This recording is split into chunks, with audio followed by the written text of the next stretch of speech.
کہانی central official کو subscribe کریں اور نئے آنے والی ویڈیو کے لیے گھنٹی کے نشان کو دبائیں۔ عصر کا وقت تھا۔ فارم ہاؤس کے لانچ میں آیت النساء صوفے پر بیٹھی ہوئی تھی۔ اس کے ساتھ ہی امبرین کا شوہر عدنان بیٹھے ہوئے تھے، جبکہ امبرین اندر کہیں رابعہ کے پاس تھی۔ اگلے صوفے پر آیت النساء کا مینیجر اپنی بیوی کے ساتھ براجمان تھا۔ ایک الگ صوفے پر ایک مولانا صاحب تشریف فرما تھے۔ آیت نے سرمد کو اپنے ڈرائیور کے پاس بھیج دیا تھا اور اسے ہدایت کی گئی تھی کہ وہ اسے گھمائے پھرائے، فاسٹ فوڈ کھلائے اور پھر مغرب ہوتے ہی واپس لے آئے۔ وہ نہیں چاہتی تھی کہ اس کے سامنے نکاح کی یہ تقریب ہو، ورنہ کتنے ایسے سوال تھے جس کا سب کو سامنا کرنا پڑتا۔ طاہر سامنے والے صوفے پر بیٹھا تھا۔ اس کے ساتھ اس کے دونوں دوست ساجد اور منیب اس کے ساتھ ہی بیٹھے تھے۔ انہیں آئے کچھ دیر ہی ہوئی تھی۔ ایسے انتظار کے لمحات میں امبرین اپنے ساتھ رابعہ کو لیے وہیں آ گئی۔ امبرین نے اسے تھوڑا بہت تیار کر دیا تھا، ورنہ رابعہ ایسا بالکل نہیں چاہ رہی تھی۔ اس نے رابعہ کو طاہر کے ساتھ بٹھایا تو آیت نے مولانا صاحب کی طرف دیکھ کر کہا، بسم اللہ کیجئے مولانا صاحب۔ اس کے یوں کہتے ہی لانچ کی فضا بدل گئی۔ اجاب و قبول ہوا۔ اس سے پہلے کسی بھی شرط وغیرہ کے بارے میں مولانا صاحب نے تصدیق کر لی۔ خطبہ نکاح کے بعد دعا ہوئی۔ رابعہ یوں طاہر کے عقد میں آ گئی۔ دبی دبی مبارک سلامت ہوئی۔ نکاح نامے میں اندراج ہوا۔ رابعہ کی طرف سے مینیجر اور عدنان، جبکہ طاہر کی طرف سے ساجد اور منیب گواہ ہوئے۔ اس کے ساتھ ہی امبرین نے سب کو لون میں چلنے کا کہا اور وہ اٹھ گئے۔ رابعہ اور طاہر بھی ان کے ساتھ باہر چلے آئے۔ شام اتر چکی تھی۔ لون میں آیت بیٹھی سرمد کا انتظار کر رہی تھی۔ طاہر اپنے دوستوں کے ساتھ چلا گیا تھا، جبکہ رابعہ اندر تھی۔ تمام مہمان چلے جانے کے بعد اب تک وہ وہیں بیٹھی ہوئی تھی۔ وہ بڑے سکون سے آنے والے وقت کے بارے میں سوچ رہی تھی۔ اسے احساس تھا کہ کہاں پر کیا ہونے والا ہے۔ یہ انسانی فطرت ہے کہ وہ اس وقت اپنے بارے میں بہت زیادہ سوچتا ہے جب وہ تنہائی محسوس کرتا ہے۔ اس وقت اگر کوئی دوسرا اس کے بارے میں سوچتا تو نہ جانے کیا کیا خیال سامنے لاتا، مگر وہ اندر سے پرسکون تھی۔ اس کی نگاہ دور مین گیٹ پر تھی، جہاں سے فارم ہاؤس میں داخل ہوا جاتا تھا۔ ایسے میں طاہر کی کار آتی دکھائی دی۔ اگلے چند منٹوں میں وہ کار پورچ میں روک چکا تھا۔ وہ کار سے اترا اور اس کی جانب دیکھنے لگا۔ ایک لمحے کو لگا جیسے وہ اس کی طرف آئے گا، مگر اگلے ہی لمحے وہ اندر کی جانب چل دیا۔ شاید اس پر سوچتی، لیکن انہی لمحوں میں اس کی گاڑی گیٹ میں داخل ہوئی۔ وہ اٹھ کر پورچ کی جانب بڑھ گئی۔ جب تک وہ پورچ میں گئی تب تک گاڑی بھی وہیں رک گئی تھی۔ سرمد باہر نکلتے ہی بولا تھا، بڑی ماما، میں نے بہت سیر کی، بہت مس کیا آپ کو۔ کتنا مس کیا؟ اس نے پیار سے مسکراتے ہوئے پوچھا تو وہ دونوں بازو پوری طرح سے پھیلا کر بولا تھا، اتنا، واو، اتنا مس کیا؟ اس نے حیرت سے کہا، جی بڑی ماما، آپ ہوتی نا تو بہت مزہ آتا، اس نے جوش سے کہا تھا۔ میں نے آپ کے ساتھ ہی جانا تھا، لیکن مجھے کسی کا انتظار تھا، اسی لیے رک گئی تھی۔ یہ کہہ کر وہ لمحے بھر کو رکی اور پھر بولی، پتہ ہے کس کا انتظار تھا؟ نہیں تو کس کا؟ اس نے معصومیت سے پوچھا۔ آپ کے پاپا کا، اس نے یوں کہا جیسے اس نے کوئی بڑا راز کھول دیا ہو۔ سچ؟ کہاں ہے میرے پاپا؟ اس نے یوں پوچھا جیسے کہ اسے یقین نہ آ رہا ہو۔ اندر ہے، لیکن جیسے کہ میں نے کہا سب یاد ہے نا؟ اس نے پوچھا۔ بالکل یاد ہے بڑی ماما، آئے نا، اس نے کہا اور انتہائی اضطراب میں اس کا ہاتھ پکڑ کر اندر کی جانب جانے لگا۔ وہ بھی اس کے ساتھ داخل ہوئی۔ لانچ میں بالکل سامنے کے صوفے پر طاہر بیٹھا تھا۔ جیسے ہی سرمد لانچ میں داخل ہوا وہ تیزی سے اٹھ کر اس کی جانب بڑھا۔ سرمد بھی تیزی سے اس کی طرف آیا۔ بالکل قریب آ کر طاہر نے اپنے گھٹنے کلین پر ٹکا دیے اور سرمد اس کے گلے لگ گیا۔ چند لمحے یوں ہی گلے رہنے کے بعد وہ الگ ہوتے ہوئے بولا، پاپا پتہ ہے میں نے آپ کو کتنا مس کیا؟ پتہ ہے؟ ہاں بیٹا، مجھے سب پتہ ہے، لیکن میں کیوں نہیں آ سکا یہ ایک لمبی کہانی ہے۔ میں سب کچھ تمہیں سکون سے بیٹھ کر بتاؤں گا، اس نے پیار سے اس کے چہرے پر دیکھتے ہوئے کہا تھا۔ اب تو آپ نہیں جائیں گے نا؟ سرمد نے لرزتے ہوئے لہجے میں پوچھا تھا۔ بالکل بھی نہیں، اس نے اپنے کانوں کو ہاتھ لگاتے ہوئے کہا تھا۔ پرامس؟ سرمد نے ہاتھ آگے بڑھاتے ہوئے کہا تھا۔ بالکل پرامس۔ طاہر نے اس کا ننھا سا ہاتھ تھام کر اسے اپنے ساتھ لگا لیا۔ تب سرمد کہتا چلا گیا، پتہ ہے پاپا، میرے سب دوستوں کے پاپا ہیں، وہ سب اپنے پاپا کی باتیں کرتے ہیں۔ ان کے پاپا انہیں لینے آتے ہیں، ان کے ساتھ کھیلتے ہیں، انہیں باہر لے جاتے ہیں، انہیں پیار کرتے ہیں، اور اب میں آ گیا ہوں نا، اب نہیں۔ یہ کہتے ہوئے طاہر کا لہجہ بھیگ گیا تھا۔ آیات نے دیکھا اس کی آنکھوں میں نمی تھی جسے وہ چھپانے کی کوشش کر رہا تھا۔ دوسری جانب رابعہ کھڑی یہ سب کچھ دیکھ رہی تھی۔ سرمد کی جیسے ہی نگاہ رابعہ پر پڑی تو تیزی سے بولا، ماما اب پاپا کہیں نہیں جائیں گے، مجھ سے پرامس کیا ہے۔ ہاں وہ ٹھیک کہہ رہے ہیں، رابعہ نے زبردستی مسکراتے ہوئے کہا تو سرمد نے آیت کی جانب دیکھ کر خوشی سے کہا تھا، تھینک یو ویری مچ ماما، آپ میرے پاپا کو لے آئیں۔ ویلکم بیٹا، اس نے کچھ دلی سے کہا تھا، پھر مسکراتے ہوئے بولی کہ ارے آپ کے پاپا یوں ہی بیٹھے ہیں، ان کے ساتھ جا کر صوفے پر بیٹھو، انہیں بتاؤ آج کہاں گئے تھے۔ ہاں پاپا آج بہت مزہ آیا، سرمن نے طاہر کی طرف دیکھ کر کہا۔ طاہر نے اسے اٹھایا اور ایک صوفے کی جانب بڑھ گیا۔ تب آیت نے رابعہ کی طرف دیکھا اور اس کے پاس چلے گئی۔ اس نے رابعہ کو ساتھ لیا اور باہر چل دی۔ باہر آ کر بولی، دیکھا سرمد کتنا خوش ہے۔ ہاں بہت خوش ہے آج مجھے، اس نے کہنا چاہا لیکن آیت نے اس کے ہونٹوں پر ہاتھ رکھ دیے اور پھر نرم سے لہجے میں بولی تھی، نہیں ایسا نہیں ہے، میں نے سمجھایا ہے نا تمہیں۔ اس کے یوں کہنے پر رابعہ خود پر قابو پاتی رہی اور پھر اپنے آنسو صاف کر کر مسکراتے ہوئے بولی، تمہارا بہت شکریہ، تم نے سرمد کو یوں منوس کر دیا، ورنہ شاید میں ایسا نہ کر سکتی۔ تمہیں فکر کرنے کی ضرورت نہیں، میں سب سنبھال لوں گی۔ آیت نے اس کے کندھے پر ہاتھ رکھتے ہوئے کہا اور اس نے سر جھکا کر اس بات میں سر ہلا دیا۔ فارم ہاؤس پر سناٹا طاری تھا، رات کا پہلا پہر گزر چکا تھا۔ رابعہ اپنے کمرے میں تھی اور وہ بیڈ کے ایک کونے میں سمٹ کر بیٹھی ہوئی تھی۔ وہاں کی ہر شے کل ہی آیت کے کہنے پر بدل دی گئی تھی، جس طرح سے اس کی زندگی کے حالات بدل گئے تھے۔ اس نے کبھی سوچا بھی نہیں تھا کہ وقت یوں اس طرح سے ایسا موڑ لے آئے گا جہاں اس کی سوچیں تک تبدیل ہو کر رہ جائیں گی۔ اس نے کب سوچا تھا کہ وہ شادی کرے گی یا پھر طاہر جیسا نوجوان اس سے شادی کرے گا؟ وہ عمر میں چاہے اس کے برابر تھی لیکن عام حالات میں ایسا ممکن ہی نہیں تھا۔ یہ سب آیت کی وجہ سے ہوا تھا۔ وہ آیت کے احسانوں تلے دبی ہوئی تھی، لیکن اس کا مطلب یہ نہیں تھا کہ اس نے انہی احسانوں کا بدلہ لے لیا تھا۔ وہ جانتی تھی اور سمجھتی بھی تھی کہ آیت کا سرمد سے عشق کی حد تک تعلق ہے اور ساری دنیا ایک طرف اور سرمد کی خواہش ایک جانب، وہ ہر حال میں اسے پورا کرتی۔ یہ ممکن ہی نہیں تھا کہ وہ سرمد کی خواہش ٹال سکے۔ اس وقت بھی سرمد اس کے پاس دوسرے کمرے میں تھا۔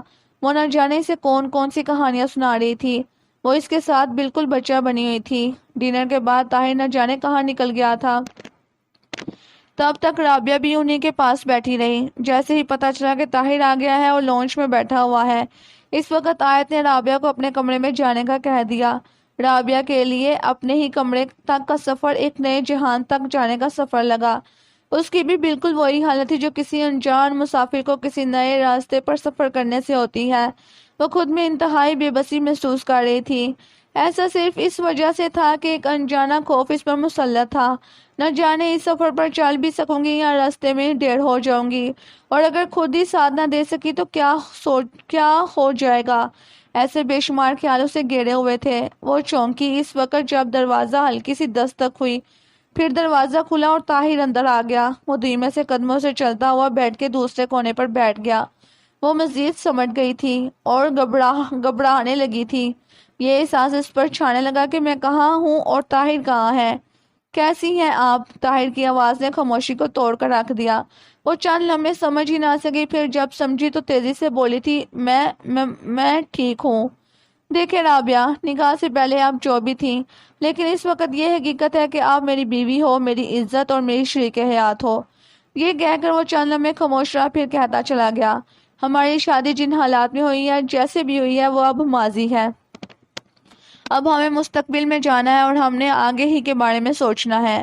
میں جانتا ہوں کہ آنے والے وقت میں بہت ساری مشکلیں ہو سکتی ہیں، لیکن جو بھی مشکلیں ہوں گی اسے اب ہم دونوں نے مل کر آسان کرنا ہے۔ جی بالکل، میں پوری کوشش کروں گا کہ آپ کو وہ عزت مان اور احترام دے سکوں جو میرے بیوی ہونے کے شایان شان ہے۔ وقت کا کوئی بھروسہ نہیں کب کیسے آ جائے۔ اب ہمارے دکھ اور سکھ سانجھے ہیں۔ میں پوری کوشش کروں گا کہ آپ کو خوشیاں دے سکوں۔ اس نے دھیمے سے لہجے میں کہا تو رابعہ کے من میں کہنے کے لیے بہت کچھ ہونے کے باوجود کچھ نہیں رہا تھا۔ بہت حوصلہ کر کے اس نے اٹکتے ہوئے کہا تھا، میں بھی پوری کوشش کروں گی آپ کو کسی قسم کی کوئی شکایت نہ ہو۔ آپ کوئی جواب دے نہیں ہو میرے سامنے، بس یہی کہ شوہر اور بیوی کے حقوق کو سامنے رکھتے ہوئے ہمارے درمیان کوئی الجھن نہ ہو، بس اتنا ہی، اس نے کہا۔ جی بالکل، رابعہ پھر اسی دھیمے سے لہجے میں بولی تھی۔ تبھی ان دونوں کے درمیان خاموشی آ گئی۔ چند لمحے یوں ہی گزر گئے۔ تبھی طاہر نے اپنی جیب سے نفیس قسم کی 2 سرخ رنگ کی ڈائریاں نکالی۔ ایک ڈائری اس نے اپنے پاس رکھی اور دوسری اس کی جانب بڑھاتے ہوئے کہا تھا، رابعہ، یہ محض ایک ڈائری نہیں ہے بلکہ اپنے احساس کا وہ آئینہ ہے جس میں ہم نے اپنے آپ کو خود دیکھنا ہے۔ وہ کیسے؟ رابعہ نے ڈائری پکڑتے ہوئے کہا تھا، یہ اس وقت بالکل کوری ہے، اس پر کچھ نہیں لکھا، ایک لفظ بھی نہیں لکھا اس پر، لیکن اگر آپ کے من میں میرے بارے میں کوئی بھی منفی احساس ابھرے تو اس پر لکھ دے۔ لکھا ہوا یہ احساس صرف آپ ہی کے دیکھنے کے لیے ہوگا، میں اسے کبھی نہیں دیکھوں گا۔ ایسی ہی دوسری ڈائری میرے پاس ہے، طاہر نے سمجھاتے ہوئے کہا تھا۔ یہ ایسا کیوں؟ اس نے جھجکتے ہوئے پوچھا تھا۔ اسے سمجھ نہیں آئی تھی۔ میں نے کہا کہ یہ محض ڈائری نہیں ہے بلکہ ہمارے احساس کا وہ آئینہ ہوگا جس پہ ہم نے اپنے آپ کو خود دیکھنا ہے۔ طاہر نے بات دہرائی تو اس نے کچھ سمجھتے ہوئے اور کچھ نہ سمجھتے ہوئے ڈائری پکڑ لی۔ جی، جیسا آپ کہیں، میں کوئی بھی دعویٰ یا وعدہ نہیں کرتا، یہ وقت بتائے گا۔ یہ ڈائری خالی رکھنے کی کوشش کروں گا جسے میں نے کبھی نہیں دیکھنا۔ طاہر یہ کہتے ہوئے اٹھ گیا اور اس نے اپنا کوٹ اتار کر ادھر ادھر دیکھا تو رابعہ نے اٹھ کر وہ کوٹ لے لیا تاکہ وہ رکھ سکے۔ طاہر کی شادی اور وہ بھی رابعہ جیسی عورت سے، یہ اطلاع سن کر سکندر حیات کی حیرت کا کوئی ٹھکانہ نہیں رہا تھا۔ وہ سر تا پیر غصے میں لرز رہا تھا۔ اس کا بس نہیں چل رہا تھا کہ جو اس نے سنا ہے وہ جھوٹ ہو۔ اس حقیقت کو نہ تو اس کا دل مان رہا تھا اور نہ دماغ تسلیم کر رہا تھا، مگر طاہر کی شادی ایک اٹل حقیقت کی طرح سے اس کے سامنے تھی جسے وہ جھٹلا ہی نہیں پا رہا تھا۔ وہ سنسناتے ہوئے دماغ اور اتھل پتھل ہوتے دل کے ساتھ حویلی کے پچھواڑے کا کوریڈور میں بڑے اضطراب سے ٹہل رہا تھا۔ اس کے دماغ میں صرف یہی سوچ تھی کہ طاہر نے یہ کیا کر دیا۔ یہ خبر سکندر حیات کے لیے ایسی ناکامی تھی جس سے اس کا سارا سنگھاسن ڈول گیا تھا، چاہے تھوڑے سے علاقے پر ہی صحیح۔ اس کے راج پاٹ کی باغ دوڑ اسے ہاتھ سے کھسکتی ہوئی محسوس ہوئی۔ اس نے جو اپنا رعب دبدبہ قائم کر رکھا تھا وہ سیرت سے ختم ہوتا دکھائی دے رہا تھا۔ وہ پھر بھی ٹوٹ گیا تھا کہ جو رکنیت ختم ہونے کے باوجود بھی قائم تھا۔ اس کا دماغ موف ہو گیا تھا۔ اسے سمجھ نہیں آ رہا تھا کہ کیا کرے۔ یہی سوچتے ہوئے دن کا پہلا پہر گزر گیا تھا۔ سردار صاحب، یہ چائے پی لیں۔ بلکیس بیگم کی آواز پر اس نے مڑ کر دیکھا۔ ایک ہاتھ میں ایک ٹرے پکڑی ہوئی تھی جس میں چائے کے ساتھ کافی کے لوازمات تھے۔ ایک ثانیہ کو سمجھ میں نہیں آیا کہ کیا کریں۔ وہ خاموش رہا تو وہ بولی، آپ نے صبح سے کچھ نہیں کھایا پلیز۔ اس بار اس کے لہجے میں لجاجت تھی۔ سکندر حیات نے یوں سنا جیسے یہ بات کسی دوسرے کو کہی گئی ہو۔ وہ مڑا اور قریب پڑی بیت کی کرسی پر ڈیڑھ ہو گیا۔ وہ اضطرابی انداز سے اپنا ماتھا مسل رہا تھا۔ بلکیس بیگم نے اپنے ہاتھ میں پکڑی ہوئی ٹرے پاس درے میز پر رکھی اور خود دوسری کرسی پر بیٹھتے ہوئے بولی، آپ نے ملازموں کو کئی بار منع کیا، باہر کیا تاثر جا رہا ہوگا، میں خود اس لیے لے کر آئی ہوں۔ بیگم، یہ سوچو جب یہ خبر پورے علاقے میں پھیل جائے گی تو کیا ہوگا؟ تب لوگ کیا کہیں گے کہ 2 ٹکے کے لوگوں تھڑوں پر، دکانوں پر، کھیتوں میں، تھانے کچہریوں میں، سڑکوں پر، محفلوں میں، نہ جانے کہاں کہاں ہمارے بارے میں کیا کیا باتیں ہوں گی۔ اس وقت کی سوچو، کیا عزت رہ جائے گی ہماری۔ سردار سکندر حیات جیسے پھٹ پڑا تھا۔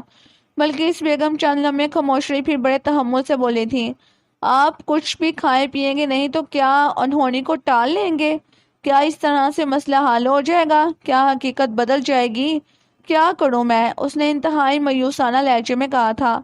آپ کچھ بھی نہ کریں، فی الحال آپ تھوڑا سا کھا پی لیں، پھر میں آپ کو بتاتی ہوں کہ کیا کرنا ہے۔ بلکہ اس بیگم نے لوازمات سے بڑی پلیٹ اٹھا کر سکندر حیات کی طرف بڑھائی۔ اس نے پلیٹ میں سے ایک بسکٹ لے لیا اور اس دوران بلکیس بیگم نے چائے پیالی میں ڈال لی تھی کہ سکندر حیات نے کہا کہ کوئی حل ہے تمہارے پاس؟ بتاتی ہوں نا۔ یہ کہتے ہوئے اس نے پیالی اسے تھما دی۔ کہو، وہ بے چینی سے بولا تھا۔ دیکھیں، یہ اطلاع آپ کو ساجد نے دی ہے اور اس نے یہ کہا ہے کہ یہ بات انہی چند لوگوں تک محدود ہے جو اس نکاح میں شامل تھے، مطلب کہ بات ابھی اپنے ہاتھ میں ہے۔ بلکہ اس بیگم نے بڑے سکون سے کہا تو اس نے تیزی سے پوچھا، یہ تم کیسے کہہ رہی ہو؟ میں نے ساجد سے بڑی تفصیل کے ساتھ بات کی ہے اور اسے پوچھا اور اسے تلقین بھی کر دی ہے کہ یہ بات کسی اور سے مت کہے بلکہ دوسروں کو بھی سمجھا دے۔ بلکہ اس بیگم نے تحمل سے کہا تھا، اس سے کیا ہوگا؟ اس نے پوچھا۔